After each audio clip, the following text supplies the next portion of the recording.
Hello everyone, নমস্কার সবাইকে। কেমন আছেন সবাই? আশা করি অনেক ভালো আছেন এবং নিরাপদে আছেন।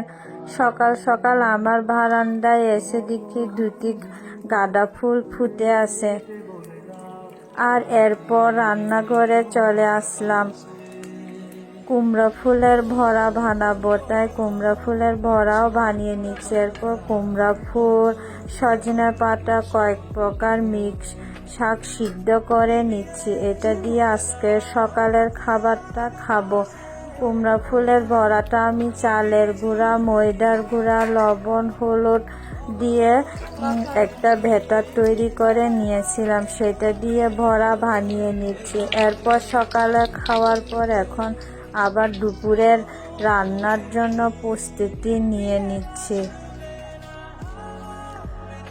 অলরেডি কড়াই বসিয়ে দিলাম চুলায়। এরপর তেলটা গরম করার পর গোটা গরম মশলাও দিয়ে দিলাম। এরপর পেঁয়াজটা একটু পেস্ট করে নিয়েছিলাম, সেটাও এখন তেলের মধ্যে দিয়ে দিচ্ছি। আজকে আমি মুরগির মাংসটা একটু ঝাল ঝাল করে রান্না করব। শুধু কাঁচা মরিচ দিয়ে রান্না করব আমাদের আদিবাসী স্টাইলে।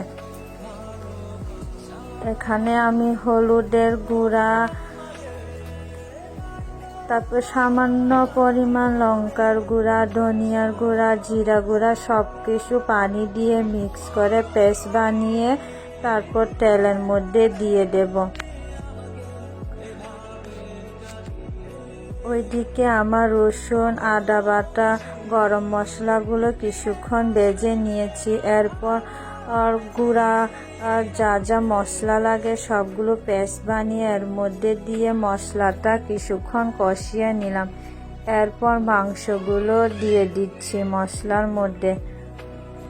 দেশি মুরগির মাংস, তাই আজকে মাংসটা একটু ঝাল ঝাল করে রান্না করে নিচ্ছি।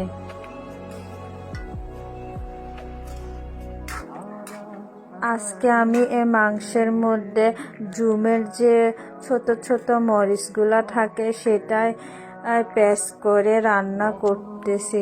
কাঁচা মরিচ দিয়ে সম্পূর্ণভাবে রান্না করে নিচ্ছি এবং মাংসটা বেশ কিছুক্ষণ কষিয়ে নিচ্ছি। এরপর ঢাকনাটা ঢেকে দিলাম। আর একদিকে আমি রুই মাছ রান্না করতেছি, ওইটাও কাঁচামরিচ এবং টমেটো দিয়ে। মাংসটা বেশ কিছুক্ষণ কষানোর পর এখন আমি এর মধ্যে আলুগুলো দিয়ে দিচ্ছি। আলু দিয়ে আবার বেশ কিছুক্ষণ মাংসটা কষাবো। এর মধ্যে আমার মাছ রান্নাটা হয়ে গেছে। ধনিয়া পাতা দিয়ে এখন রুই মাছটা আমি নামিয়ে নেব।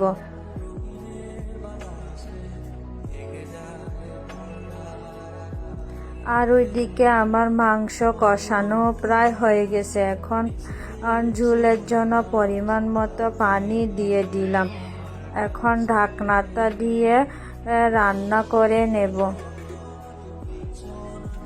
এটি ছিল শুক্রবারে বন্ধের দিনের একটি ভিডিও, তাই ওই দিন একটু ভালো মন্দ রান্না করা হয়ে থাকে, তাই আজকে মুরগির মাংস রান্না করে নিলাম। মাংসটা আমার রান্না হয়ে গেছে। এখন ধনিয়া পাতা দিয়ে মাংসটা নামিয়ে নেব এবং চুলাটাও বন্ধ করিয়ে দেব। আর দেখেন আমার মাংসের কালারটা খুবই সুন্দর লাগতেছে, তাই না বন্ধুরা? আমি জানি অনেকে অনেকভাবে বিভিন্নভাবে মজা করে মাংস রান্না করে থাকে, তাই আজকে আমি নিজের দুলো নিজে পিটাচ্ছি। আমার এই মাংস রান্নাটা অনেক মজা হয়েছিল। কে কে কীভাবে মাংস রান্না করেন কমেন্টসে জানাবেন। তাহলে আজকে এ পর্যন্ত, টাটা।